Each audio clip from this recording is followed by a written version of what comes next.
Hi family எப்படி இருக்கீங்க? நல்லா இருக்கீங்களா? நான் கிராஜ் பேசுகிறேன். இந்த விட நீங்கள் பார்க்க போகிறது எப்படா டாக்குமெண்ட் அப்லோட் பண்ணுறது தயவு செஞ்சு சொல்லலான்ற மாதிரி நிறைய பேர் கேட்டிருந்தீங்க. ஸோ அதுக்கான ஒரு வீடியோ அப்டேட் தாங்க இது, சரிங்களா? So group 2A on screen certificate verification பொறுத்த வரைக்கும் நீங்கள் என்ன பண்ண தெளிவாக சொல்கிறேன். One time registration ID password கையில் எடுத்துக்கோங்க, லாகின் பண்ணுங்கள்.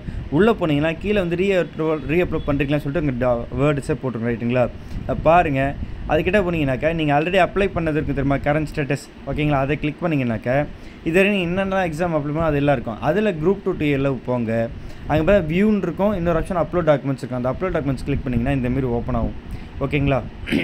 இப்போ உங்களுக்கு என்னென்ன டாக்குமெண்ட்ஸ் அப்லோட் பண்ண சொல்லியிருக்காங்களோ கரெக்டாக அந்த டாக்குமெண்ட்ஸ் மட்டும் அப்லோட் பண்ணுங்கள். இப்போ நீங்கள் வந்து பார்த்தீங்கன்னா உங்கள் ரிஜிஸ்டர் நம்பர் அந்த லிங்க் கொடுத்துருந்தால அந்த லிங்க்கில் போய்ட்டு உங்கள் ரிஜிஸ்டர் நம்பர் போட்டால் நாட் அவைல் வந்துச்சுன்னா எதுவுமே நீங்கள் அப்லோட் பண்ண தேவையில்லைன்னு சொல்லியிருந்தேன். இல்லை நீங்கள் உள்ளே போய் பார்த்தீங்கன்னா ரிஜிஸ்டர் நம்பர் போட்டிங்கன்னா ஃபஸ்ட்டு UG டிகிரி சர்டிஃபிகேட், அதுக்கப்புறம் PhD நேமு, அதுமாரி 1 2 3 கொடுத்துருக்காங்கன்னா அந்த ஆர்டரில் டாக்குமெண்ட் 2 அப்படின்னு அப்லோட் பண்ணுங்கள். இல்லை ஒன்று மட்டும் தான் அந்த டாக்குமெண்ட்டில் அதை அப்லோட் பண்ணுங்கள், அவ்வளோதான் மேட்ரு. அப்லோட் பண்ணி முடிச்சிட்டிங்கன்னா உங்களுக்கு இந்தமாரி மட்டும் தான் காட்டும். Click here to view the document. நீங்கள் அப்லோட் பண்ணது சேவ்டா, கன்ஃபார்ம்டா, ப்ராப்ளமா இல்லையா, அது எதுவுமே காட்டாது. நீங்கள் அப்லோட் பண்ணது இங்கே இருக்கும், அவ்வளோதான், ஓகேங்களா? மற்றபடி நீங்கள் பழசு அப்லோட் பண்ணது வந்து பார்த்தீங்கன்னா இ-சேவை மூலிமா அப்லோட் பண்ணிருப்பீங்கள்ல, அது தனியாக அந்த ஃபோல்டரில் இருக்கும், ஓகேங்களா? ஸோ இவ்வளோ தாங்க, வேறு எதுவுமே கிடையாது.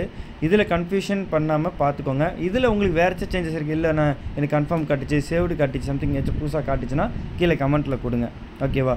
சில பேர் கேட்டிருந்தீங்க எப்படி அப்லோட் பண்ணுறதுன்னு சொல்லிட்டு ஒரு வீடியோ போடுங்கன்ட்டு. ஸோ இந்தமாரி தான் பண்ணணும், ஸ்டெப் பை ஸ்டெப்பாக சொல்லிட்டேன், ஓகேங்களா?